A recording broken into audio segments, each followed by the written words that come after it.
हर महादेव दोस्तों। तो आपका हमारे इस चैनल में स्वागत है भक्ति मार्ग में। तो आज हम बात करेंगे कि रुद्राभिषेक किन किन चीज़ों से आप करा सकते हैं। तो रुद्राभिषेक आप किन किन चीज़ों से कर सकते हैं। भगवान शिव को प्रसन्न करने के लिए रुद्राभिषेक किया जाता है। इसका बहुत ही आसान तरीका है जो अनेकों प्रकार की इच्छा को पूरी करने के लिए इंसान जो है रुद्राभिषेक करवाता है। तो कौन सी आपकी इच्छा है, आप उसी के अनुसार उन्हीं चीज़ों से अभिषेक करवाते हैं जिनसे आपकी मनोकामना पूरी होती है। तो आइए जानते हैं कि किन चीज़ों के लिए कब कब रुद्राभिषेक करवाना चाहिए। सबसे पहले हम बात करेंगे जल की। जल से हम रुद्राभिषेक करवाने पर हमें कौन से फल की प्राप्ति होती है। अगर आपके शहर या नगर में बारिश ना हो रही हो तो आप बारिश कराने के लिए चाह रहे हों तो आप लोग सामूहिक जल से रुद्राभिषेक करा सकते हैं। सामूहिक रुद्राभिषेक कराने से बारिश होती है। जब अकाल पड़ने लगे तो जल से रुद्राभिषेक कराया जाता है। इसके बाद बात करेंगे कुशा मिश्रित जल से। तो सभी लोग कुश को पीसकर उसी से अभिषेक करते हैं। रोग मुक्ति के लिए रुद्राभिषेक करवाते हैं। इसे कुशोदक जल भी कहा जाता है, जिसको भी अनेकों प्रकार की बीमारियों ने घेरे हुए हैं तो भी कुशोदक मिश्रित जल से भगवान शिव का रुद्राभिषेक करा सकते हैं, जिससे रोगों से मुक्ति मिलती है। अनेकों प्रकार के दुखों और रोगों से मुक्ति के लिए कुशा मिश्रित जल से अभिषेक कराया जाता है। इसके बाद बात करेंगे दही से। तो दही से भगवान शिव का दही से रुद्राभिषेक क्यों करवाते हैं। बहुत से ऐसे लोग हैं जो घर बनवाना चाहते हैं और बहुत प्रयास के बाद भी उनका जो है घर बन नहीं पाता है, तो वो जो है दही से रुद्राभिषेक करवा सकते हैं। तो अगर आप लोगों को वाहन भी खरीदना है, वाहन खरीदना चाहते हैं, वाहन नहीं खरीद पा रहे हैं तो भी आप दही से रुद्राभिषेक करवा सकते हैं। इसके अलावा पशुओं का पालन जो लोग करने वाले हैं, जिनको पशुओं की वृद्धि चाहिए होती है, वो भी जो है दही से रुद्राभिषेक शिव जी का करवा सकते हैं, जिससे उनके घर में पशुओं की वृद्धि होती है। तो बात करेंगे गन्ने के रस की। लोग चाहते हैं कि आपका भाग्य साथ नहीं दे रहा है, आपका कोई काम नहीं बन रहा है, काम बनते बनते बिगड़ जा रहा है, तो जो है कहीं आप कुछ भी करने चल रहे हैं 99% हो करके आपका काम बिगड़ जाता है, तो होते होते रह जाता है, तो भाग्य साथ नहीं देता है, तो आप भगवान शिव का गन्ने के रस से रुद्राभिषेक करवाएं, आपका भाग्य साथ देने लगेगा। इसके अलावा लक्ष्मी की प्राप्ति के लिए भी गन्ने के रस से रुद्राभिषेक किया जाता है। जब आपका काम होगा तो आपको लक्ष्मी भी मिलेंगी और आपका मन प्रसन्न रहेगा, तो आपके काम शिव जी की कृपा से बनते चले जाएंगे, आपका भाग्य साथ देने लगेगा और भगवान शिव का गन्ने के रस से रुद्राभिषेक इसीलिए करवाया जाता है। अब बात करते हैं तीर्थों के जल से या गंगा के जल से। तो तीर्थों के जल से हम रुद्राभिषेक इसलिए करवाते हैं मोक्ष प्राप्ति के लिए।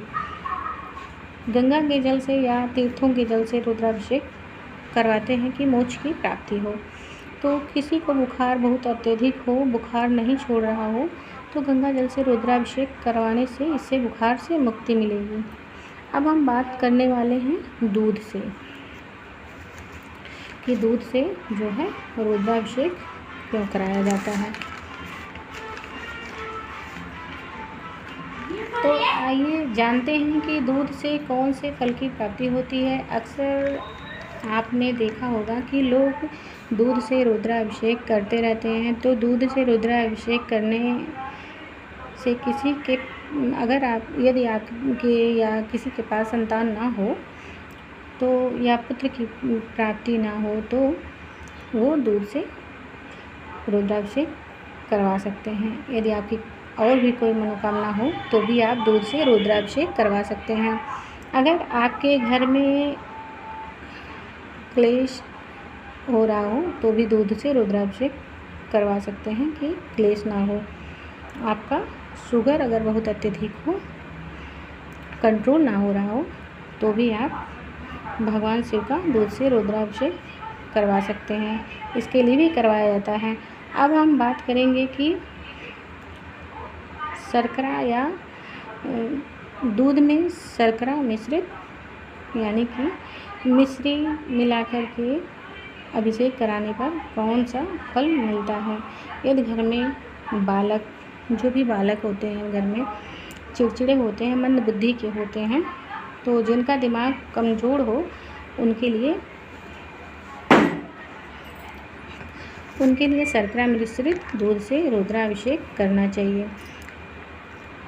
जो बालक कुमार्ग पर चले गए हों उनको भी शर्करा मिश्रित दूध से रुद्राभिषेक करना चाहिए। ये उन बच्चों के लिए भी है जो तैयारी कर रहे हैं किसी क्षेत्र में जाने के लिए, तो शिव जी को प्रसन्न करने के लिए शर्करा मिश्रित युक्त दूध से रुद्राभिषेक करवा सकते हैं। शिव जी की कृपा से तेज बुद्धि प्राप्त होती है। इसी के साथ बात करते हैं घी से। अगर बहुत दिन हो गया है संतान ना हो रही हो या नपुंसकता का शिकार हो तो आप घी से भगवान शिव का रुद्राभिषेक करवा सकते हैं। आपको अगर संतान ना हो रही हो तो आप शनिवार से प्रदोष व्रत वाले दिन रुद्राभिषेक करवाना चालू करें और व्रत भी करना चालू करें। इससे भगवान की कृपा से आपको शीघ्र से संतान की प्राप्ति होगी और जीवन में आपके जितनी भी रुकावटें आ रही हैं अवश्य दूर होंगी और शिव जी की कृपा से आपको संतान की प्राप्ति अवश्य होगी। गाय का घी अवश्य हो, इस बात का अत्यधिक ध्यान रखें। अब बात करते हैं पंचामृत से। भगवान शिव का रुद्राभिषेक करवाने से कौन से फल की प्राप्ति होती है। तो अगर आप लोग चाहते हैं कि आप लोगों की आर्थिक स्थिति मजबूत रहे, आप चाहते हैं कि आपकी आर्थिक स्थिति खराब ना हो, तो पंचामृत से रुद्राभिषेक करवा सकते हैं शिव जी का, तो आपकी स्थिति हमेशा मजबूत बनी रहेगी। पैसों के लिए, मान सम्मान के लिए पंचामृत से महादेव का रुद्राभिषेक करवाया जाता है। आइए जानते हैं कि शहद से रुद्राभिषेक क्यों कराया जाता है।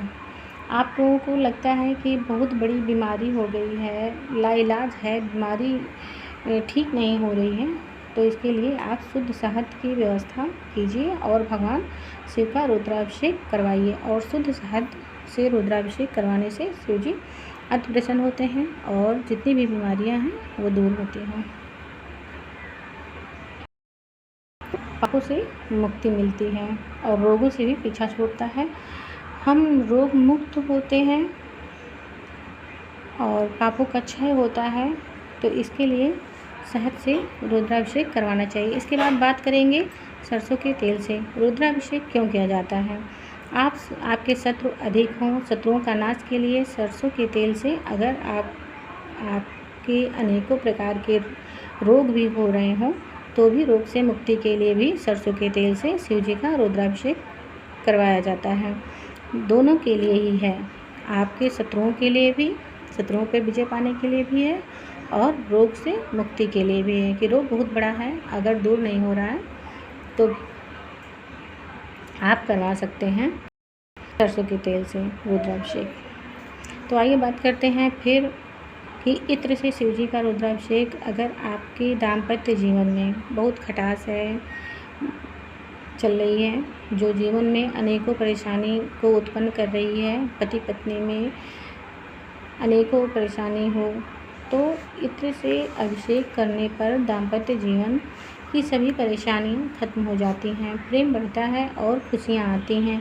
इसके बाद बात करेंगे कि अगर इत्र मिश्रित जल से भगवान शिव का रुद्राभिषेक करते हैं तो किस फल की प्राप्ति होती है। अगर आप रोगों से भरे पड़े हैं तो भी आप जल में इत्र मिलाकर भगवान शिव का अभिषेक कर सकते हैं, तो रोग से मुक्ति आपको ज़रूर मिलेगी शिव जी की कृपा से। इसी के साथ जान लेते हैं नौकरी के लिए हमें किन चीज़ों से रुद्राभिषेक करना चाहिए। भगवान शिव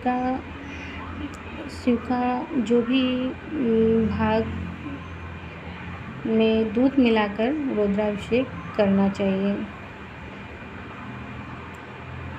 यानी जो भांग होता है उसी में दूध मिलाकर रुद्राभिषेक करना चाहिए।